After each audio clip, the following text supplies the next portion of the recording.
Ce mois de juillet fut très particulier parce que j'ai eu l'impression qu'on a été plutôt bien gâtés en termes de sortie.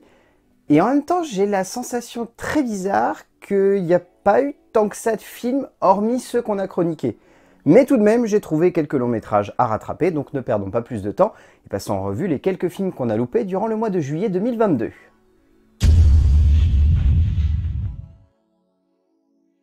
Franchement, j'ai entendu que du mal de ce film. Pas une seule critique positive n'était présente sur la scène critique française. Simplement, je me suis dit que j'aimais bien Joey King, même si elle n'est pas toujours bonne actrice, et vu que je ne savais rien du pitch ni de ce que le film allait me proposer, je me suis dit, allons-y les yeux fermés, même si l'avis général était de dire que garder les yeux fermés serait une bonne idée. Mais au bout du compte, j'ai passé un bon moment, et je trouve franchement que Lee Van Kiet nous offre un film d'action et d'aventure en mode cape et épée inversé, du point de vue de la princesse qui doit sortir d'une situation catastrophique, extrêmement bon. Ça marche d'autant plus qu'on sent qu'il y a un vrai plaisir pris de la part de la réalisatrice à mettre son héroïne dans de beaux draps, certes très clichés, mais franchement divertissants. Et Joey King en impose, la jeune actrice se donnant vraiment corps et épée pour son personnage, donnant une vraie puissance physique à son héroïne qui donne lieu à de nombreuses et intenses scènes d'action qui se tiennent très bien dans leur genre. Et si les gens n'aiment pas, tant pis, parce que moi je me suis éclaté devant.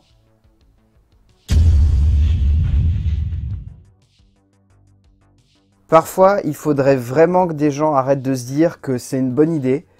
de constamment raconter les mêmes histoires au cinéma. Car s'il était intéressant de voir l'œuvre de Laclose dans les années 90, il est un peu difficile de se dire qu'aujourd'hui, en 2022, l'idée serait réellement bonne, surtout entre les mains de la jeune auteure qu'est Rachel Suissa, qui ne livre rien de plus qu'une version Instagram du classique littéraire. On ne va pas non plus défoncer le film simplement parce qu'il reprend exactement la même forme qu'un autre long métrage qui avait réussi la relecture à la fin des années 90, mais surtout, il est évident que la cinéaste française ne parvient pas à emporter son sujet plus loin qu'une vague intrigue sexuelle et pseudo-perverse du classique, donnant simplement lieu à une version très édulcorée du roman d'origine. Le tout porté par un casting de jeunes premiers qui ont la tête de l'emploi, ça c'est évident, mais cela ne dépasse pas le fait qu'ils ont la posture, car le jeu ne matche pas du tout avec ce qu'ils sont supposés nous offrir, mais bon, peut-être que c'est trop leur en demander. Mais de la part d'une telle proposition, on pouvait clairement en attendre au moins un petit peu plus.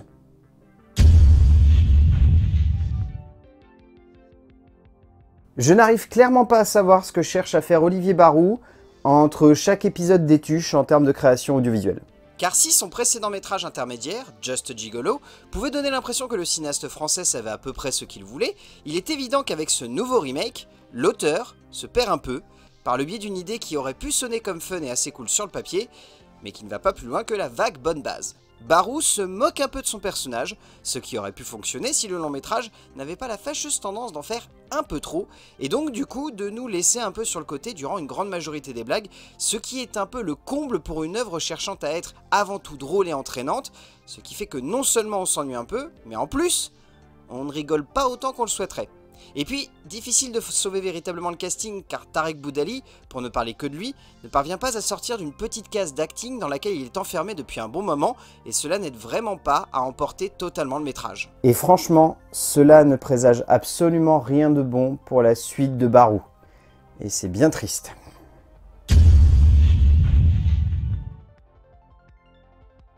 Parfois, peut-être que certains personnages n'ont pas plus que cela besoin d'être surutilisés au cœur du 7e art. Et honnêtement, je me suis dit exactement cela en allant dans la salle de ce deuxième long métrage autour des petits personnages accompagnant Gru dans ses aventures, et donnant lieu ici à ce qui s'appelle Les Millions 2, mais qui aurait pu tout aussi bien porter le nom de Moi Moche et Méchant les origines. Balda, Ableson et Delval jouent à fond là-dessus, et donnent lieu à un divertissement de très bonne facture, ne sonnant pas, comme c'était un peu le cas avec le premier, que comme un enchaînement de gags qui marchait, mais qui ne tiendrait clairement pas sur deux films, pour une œuvre divertissante et indéniablement fun, qui amusera tous les âges et qui parviendra à porter assez bien ce petit univers qui reste particulièrement savoureux à suivre. Ajoutons à cela la performance assez bluffante de Gad Elmaleh qui imite à la perfection ce jeune Gru, accompagné de Pierre Coffin pour Les Mignons, mais aussi de Tagbo et Darmon, tout aussi excellents, pour un tout qui sonne clairement comme le plaisir pour la famille de cet été, sans le moindre doute. C'est très honnête dans sa démarche, et ça dure à peine 1h30. Moi ça me va.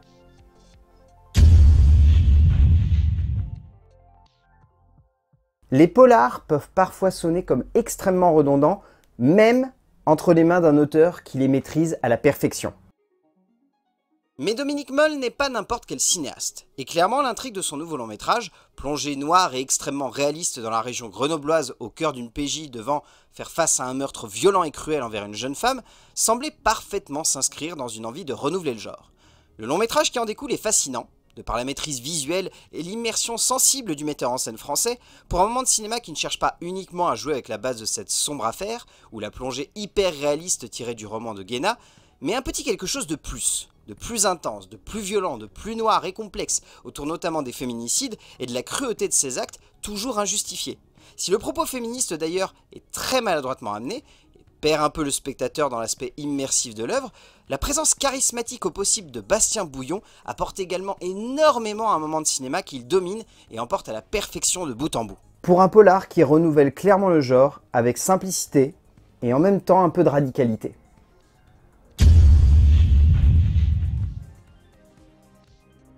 Perso, même si je voyais et que je connaissais le visuel des personnages, je ne m'étais absolument jamais intéressé à la série télé.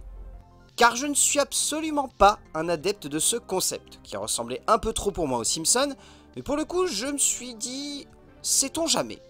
Sur un malentendu ça peut marcher. Et pour le coup, même si la base du projet semblait tout de même très liée à la série, je me suis laissé emporter par ce petit film très savoureux. Bouchard et Derryman parviennent à développer correctement et justement leur aventure pour donner lieu à une œuvre qui sonne tout simplement comme fun dans son genre, qui sonne comme une comédie déjantée et complètement fumée qui certes peut apparaître comme un poil lourde par rapport à certaines blagues, mais qui possède une énergie qui se transmet facilement au spectateur et qui sonne comme juste de bout en bout de métrage. On appréciera aussi le doublage absolument délicieux et débile de la part des acteurs habitués du show télé pour un moment de comédie qui réussit son passage cinéma, même si malheureusement pour nous, manque de popularité oblige, nous n'avons pas pu le découvrir sur grand écran. Mais cela reste un bon petit plaisir chez soi tout de même, il faut bien l'avouer.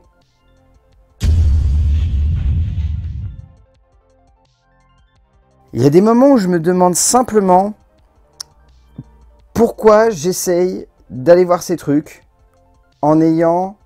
un minimum d'espoir. Mais parfois, cela peut donner lieu à une jolie surprise. Donc je me suis dit, allez, sait-on jamais, peut-être que si ce ne sera pas la comédie de l'année, ça pourrait peut-être fonctionner. Et ayant grandi avec la bande dessinée, ce fut la première fois que je me risquais à voir le personnage porté au cinéma, les 3 précédents volets ne m'ayant absolument pas titillé. Bon, soyons clairs, le film que nous offre Elysée Moon est mauvais. Notamment par une maîtrise du rythme absolument calamiteuse et aussi par une gestion de la comédie qui ne réussit jamais à dépasser le stade de la bonne petite blagounette, mais qui n'emporte clairement rien de plus avec soi. Mais aussi, il faut le dire, ce n'est pas le pire du genre en termes de comédie populaire française, et c'est tout de même important de le souligner. Et on va pas se mentir aussi, mais Gabin Tomasino essaye de porter du cobu pour un 4e changement d'acteur, démontrant bien qu'il y a un problème avec ce héros au cinéma, pour un moment de comédie où il ne faut pas forcément compter sur les seconds rôles pour réussir honnêtement à remonter un tant soit peu le niveau, car ce n'est pas le cas. Donnant lieu à une comédie sauvant un peu la casse, il faut bien l'avouer, mais restant une tollée qui n'arrive jamais à remonter la pente.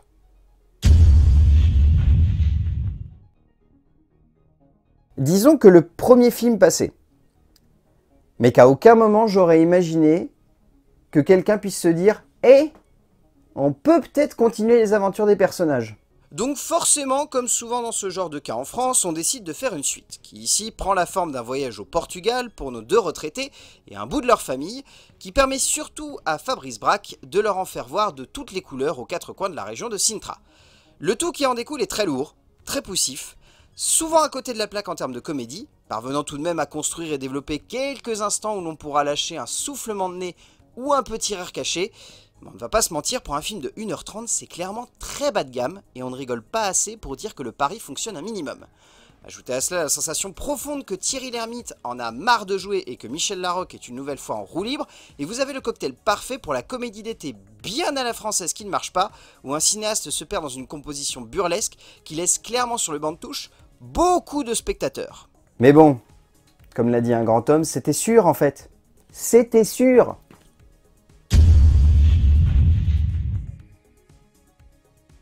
Les aventures pour les jeunes, pas trop jeunes mais pour les jeunes, genre ados, bah elles se font de plus en plus rares au cinéma. Quand je parle de cela, Je parle des bonnes aventures pour les plus jeunes, des œuvres fun et amusantes, et qui donnent lieu à un moment de cinéma qui emporte le jeune public dans une aventure ne cherchant pas uniquement à les divertir, mais aussi à les faire réfléchir. Le nouveau long métrage de Pier Salvadori est à cette image, une pure aventure pour le jeune public qui ne se limite pas simplement à quelque chose de sympathique et d'entraînant, mais qui heureusement va encore plus loin, pour notre plus grand plaisir, et pour un moment de cinéma qui fait également réfléchir sur le monde et sur l'avenir. Œuvre écologique particulièrement bien faite, et surtout aussi drôle qu'aventureuse, le cinéaste n'évite pas quelques facilités du genre, mais sonne tout de même comme une pure œuvre généreuse et amusante qui réussit constamment à osciller entre comédie et film sous tension, tout en restant avant tout un pur moment d'aventure à l'ancienne. À mi-chemin entre le film français pur et un côté Stand By Me à l'américaine, Salvadori saupoudre le tout d'un casting de jeunes têtes tout simplement parfait, qui brille par une justesse et une créativité qui passionnent et donne une identité folle à ce moment de cinéma. Et en France, cela fait du bien de voir ce genre de proposition dans une salle. Bon bah voilà, ce fut un petit mois de juillet, mais un mois de juillet quand même. J'espère que vous y aurez trouvé votre compte. On se retrouve le mois prochain pour, je pense, à peu près le même nombre de métrages, vu comment le mois d'août n'a pas l'air non plus d'être trop chargé. Et d'ici là, n'oubliez pas ce que je vous dis, ce n'est pas parce qu'on ne parle pas de ces films qu'ils sont forcément mauvais.